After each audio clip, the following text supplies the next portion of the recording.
Frères et sœurs, madame, messieurs, mes chers amis internautes, bonjour et bienvenue à l'église protestante évangélique Philadelphie. Ici votre bien-aimé, pasteur Célestin Zouga. Je suis toujours dans la joie de partager la parole de Dieu avec vous, mes chers amis internautes.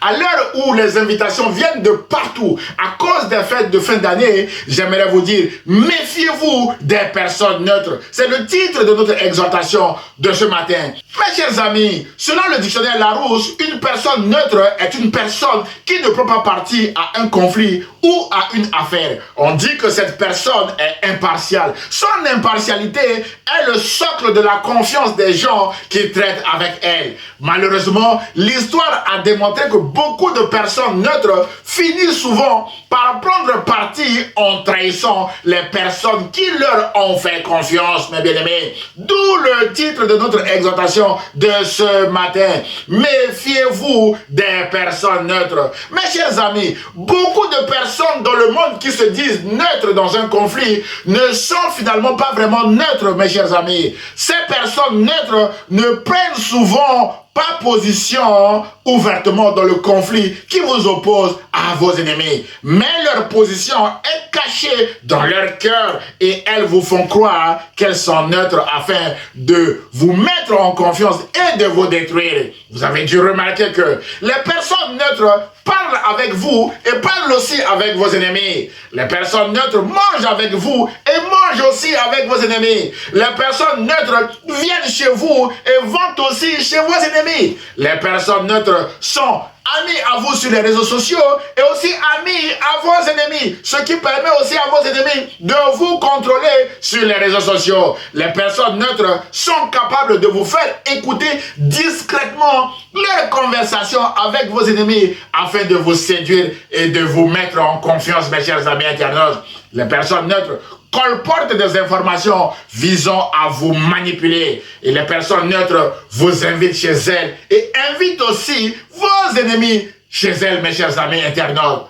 Frères et sœurs, un internaute a dit que j'ai retrouvé mon ennemi chez mon meilleur ami. Waouh! Et j'encourage cet internaute à quitter rapidement cet ami avant qu'il ne soit trop tard, car beaucoup de personnes se sont déjà retrouvées au cimetière dans une tombe à cause des personnes neutres, y compris Jésus. Mais la bonne nouvelle est que pour Jésus, la mort ne l'a pas retenu, mes chers amis internautes. C'est pourquoi ses enseignements et son expérience sur les personnes neutres doivent nous interpeller. Premièrement, sur ces enseignements, Jésus a dit, nul ne peut servir deux maîtres, car où il haïra l'un et aimera l'autre, ou il s'attachera à l'un et méprisera l'autre. Vous ne pouvez servir Dieu et maman, déclare Jésus. Mon frère, ma soeur, une personne neutre ne peut pas vous servir, c'est-à-dire vous donner à manger et à boire, et en même temps servir votre ennemi, c'est-à-dire donner à manger et à boire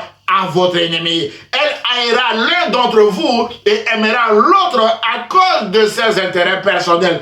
Ou encore, elle s'attachera à l'un d'entre vous et méprisera l'autre à cause de ses raisons personnelles, mes bien-aimés. Vous ne pouvez servir Dieu qui est amour, un amour désintéressé, et maman qui est l'argent avec ses intérêts sordides. C'est pourquoi vous devez vous méfier des personnes neutres qui veulent vous servir et servir aussi en même temps vos ennemis. C'est pas possible, mes bien-aimés. Deuxièmement, sur l'expérience de Jésus, rappelez-vous des rôles qu'ont joué Judas Iscariote et Ponce Pilate dans la crucifixion de Jésus. Judas Iscariote était neutre, mes chers amis. À ce titre, Judas Iscariote parlait avec Jésus et parlait aussi avec les principaux sacrificateurs qui étaient des ennemis de Jésus. Ce qui lui a permis de vendre Jésus pour 30 pièces d'argent. Mais la bonne nouvelle est que Dieu lui a donné une offrande, mes bien-aimés, qui correspond à son activité. La mort par pendaison et la mort éternelle. Le champ acheté avec ces 30 pièces d'argent s'appelle encore aujourd'hui champ du sang. D'après Matthieu chapitre 27, versets 3 à 10. C'est un excellent message pour toutes les personnes neutres qui veulent détruire les autres encore aujourd'hui, mes chers amis internautes. Mon frère, ma soeur, peut-être que quelqu'un vous a déjà détruit de cette manière. Confiez cette personne-là dans la prière à Dieu qui lui donnera certainement une offrande comme Dieu a donné une offrande à Judas Iscariote. Et relevez-vous, mes chers amis, avec l'aide de Dieu et continuez à vivre. Dieu est fidèle et Dieu ne vous abandonnera jamais, mon frère, ma soeur. Mes chers amis internautes, frères et sœurs, toujours dans cette affaire qui a conduit à la crucifixion de Jésus, Ponce Pilate aussi était neutre en se lavant les mains publiquement.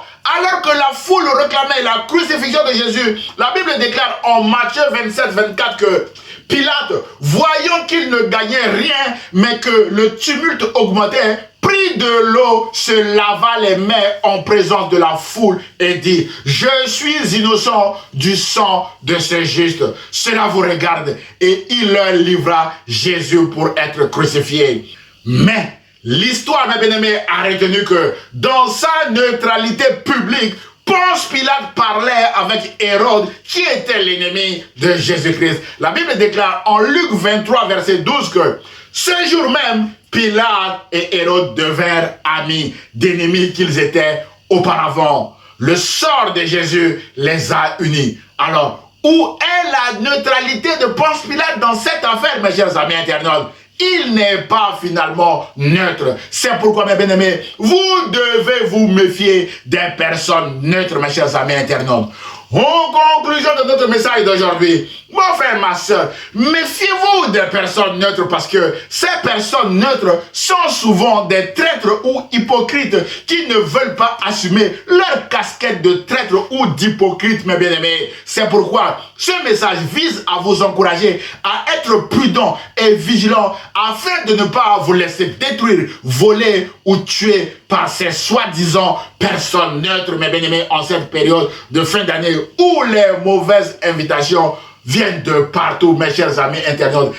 Évitez ces personnes-là parce qu'elles sont toxiques, mes bien-aimés dans le Seigneur. Enfin, Jésus a dit à l'église de Laodicée en Apocalypse chapitre 3, verset 16 que parce que tu es tiède et que tu n'es ni froid ni brouillon, je te vomirai de ma bouche. Mon frère, ma soeur, ce message vise aussi à vous encourager à ne pas rester neutre à l'égard de la parole de Dieu, à ne pas rester neutre en cherchant à détruire quelqu'un par-ci, par-là. Vous devez prendre position, que votre oui soit oui et que votre non soit aussi non, mes bien-aimés. Vous devez prendre position et cesser avec votre neutralité hypocrite, mes chers amis internautes. Sinon, si vous ne cessez pas, rappelez-vous que Jésus-Christ vous vomira comme il vomira l'église de Laodicée, mes chers amis internautes. Que celui qui a des oreilles pour entendre